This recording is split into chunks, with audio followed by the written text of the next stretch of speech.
Well, I know we all wish we'd known then what we know now. That's life, right? We can't cry over spilled milk or whatever metaphor you want to use. We are who we are. We've come through what we've come through. It's made us who we are today. And if we could do it all over again, we probably wouldn't do it differently because we would be different than we are now. And in fact, we wouldn't do it all over again because we wouldn't have the intelligence that we have and the knowledge that we have in walking with the Lord now. What's helped me more than anything is that relationship idea. I think it helped a lot when I had kids and started raising my own and realized how much I loved them and the passion that was overwhelming in my heart.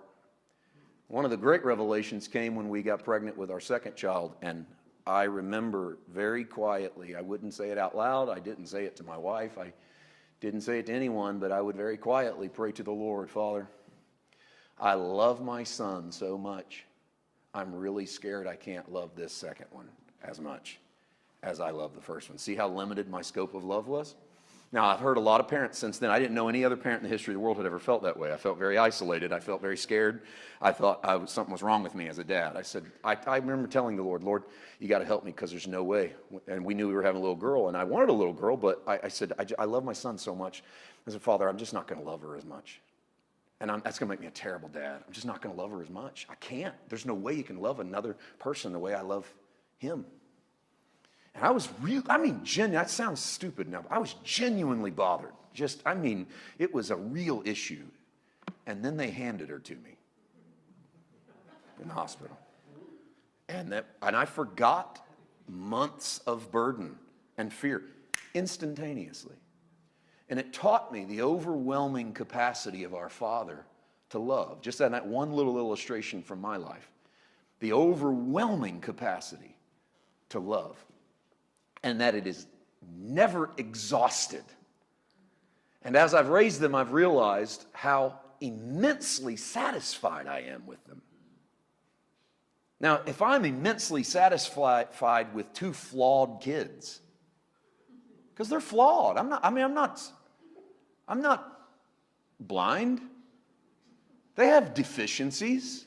They have problems. They have issues. Bless God, they sometimes have issues that make me want to wring their necks and commit murder under grace. My love having been exhausted, you know what I'm talking about. Don't take that serious. I love them, but I realize they have issues, but I'm satisfied with them. My son will be 17 in a week. My daughter is 12. She'll be 13 this summer. They have stuff. They're kids. But I couldn't be more satisfied. I don't look at them on a day-to-day basis and think, if he would change this, or if she would stop acting that way, man, I would really be satisfied. Listen, and here's what I've come to understand. Anytime I have those thoughts, because I'm human, and I do, and they'll do something, and I'll think, man, I wish he'd shape up and quit acting that way.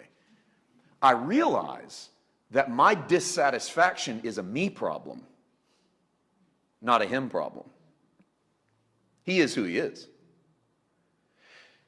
What I love about that thought is my Father doesn't have a me problem. Let me try to explain what I mean by that. If I get dissatisfied with them, that's a Paul White problem.